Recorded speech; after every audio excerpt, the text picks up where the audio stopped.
নমস্কার বন্ধুরা, আশা করি সবাই ভালো আছেন।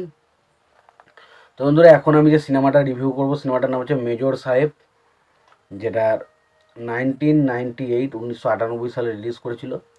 ছবির পরিচালক হিসেবে কাজ করেছিলেন তিনু আনন্দ এবং ছবিতে অভিনয় করেছিলেন অমিতাভ বচ্চন, অজয় দেবগান, সোনালি বিন্দু সহ আরও অনেকে। তো এই সিনেমাটা নিয়ে যদি ছোট্ট করে কথা বলি, তখন এই সিনেমাটা আমার কাছে কিন্তু বেশ ভালো লেগেছে। সিনেমাটা বেশ ভালো একটা সিনেমা। বিশেষ করে সিনেমার দুটো গান রয়েছে, একটা হচ্ছে अकेली बाजार में न जाया करो, नजर लग जाएगी, सबकी नजर में न आया करो, नजर लग जाएगी। ধরুন, पल पल तुमसे होके दिल ये दीवाना, एक पल फिर जाना, मुझे दूर नहीं जाना, प्यार किया तो निभाना, प्यार किया तो निभाना। এই যে গানটা, তো সত্যি কথা বলতে গান খুবই ভালো ছবির, এবং সোনালি বিন্দের সাথে অজয় দেবগানের কেমিস্ট্রি দুরন্তভাবে ওয়ার্ক করেছে। তো সিনেমাটা লাগলো কেমন, তো সেই বিষয়ে পুরো ডিটেলস আলোচনা করব আপনাদের সঙ্গে। তার আগে দেখে নেব সিনেমার পরিচালক, প্রযোজক এবং সঙ্গীত পরিচালক হিসেবে কারা কাজ করেছে, এবং তারপরে সিনেমাটার বিষয়ে আলোচনায় আমি যাব।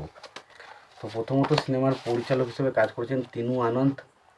ছবিটার লিখেছেন হচ্ছে রবীন ভট্ট এবং সন্তোষ সুরজ। ছবিটার প্রযোজক হিসেবে কাজ করেছেন অমিতাভ বচ্চন। ছবিটার সিনেমা ফটোগ্রাফার হিসেবে কাজ করেছেন রবি কে চন্দন। ছবিটার সঙ্গীত পরিচালক হিসেবে কাজ করেছেন আনন্দ রাজ আনন্দ। ছবিটার রান টাইম হচ্ছে 165 মিনিটের মতো, এবং ছবিটা বক্স অফিস থেকে আয় করেছিল প্রায় 18 কোটি টাকা। এবার ছবিতে অভিনয় যদি কথা হয়, ছবিতে অভিনয় করেছেন অমিতাভ বচ্চন, অজয় দেবগান, সোনালি বিন্দে।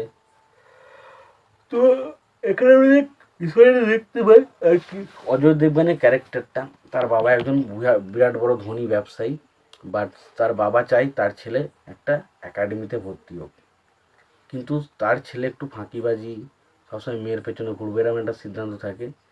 তো হঠাৎ করে সে তাকে একটা একাডেমিতে ভর্তি করে, এবং সে একাডেমির মেন মেজর লোক হচ্ছে অমিতাভ বচ্চনের ক্যারেক্টার। সে প্রচণ্ড কড়া।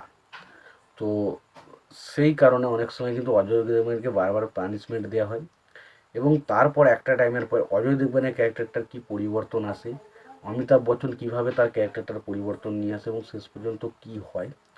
তো এইটা নিয়ে হচ্ছে সিনেমা, যেটার নাম হচ্ছে মেজর সাহেব। তো খুব ভালো একটা সিনেমা। এখানে বিশেষ করে পুরো ক্যারেক্টারটার মধ্যে অমিতাভ বচ্চনের ক্যারেক্টারটার উপর প্রচুর ফোকাস রাখা হয়েছে, সেটা খুব ভালো। অমিতাভ বচ্চন এই ছবিতে খুব একটা মেজর সাহেবের যে ক্যারেক্টারটা সেটা প্লে করেছে এবং খুব ভালো কাজ করেছে। পাশাপাশি সোনালি বিন্দু অজয় দেবগনের মধ্যে যে কেমিস্ট্রিটা আমরা দেখতে পাই, সেটা আমার কাছে বেশ ভালোভাবে ওয়ার্ক করেছে। পাশাপাশি ছবির কিছু ইমোশনাল পয়েন্ট আছে, সেগুলোও ভালো। এবং সত্যি বলছি, সিনেমাটা বেশ ভালো, একটা এন্টারটেন করার মতো সিনেমা, এন্টারটেন সত্যিই করতে পারে সিনেমাটা। তোমাদের বেশি কিছু বলতে চাই না, তোমাদের যদি মনে হয় তোমরা সিনেমাটা দেখতে চাও, অবশ্যই তোমরা কি সিনেমাটা দেখতে পারো। আর একটা কথা বলবো, তোমাদের যদি ভিডিওটি ভালো লেগে থাকে, অবশ্যই তোমরা লাইক কমেন্ট শেয়ার করে দিও। চ্যানেলটা নতুন হয়ে থাকলে অবশ্যই তোমরা চ্যানেলটি সাবস্ক্রাইব করে নিয়ে পাশে বেল আইকনটা অবশ্যই প্রেস করে দিও। ভালো থেকো, সুস্থ থেকো, দেখা হচ্ছে পরের ভিডিওতে।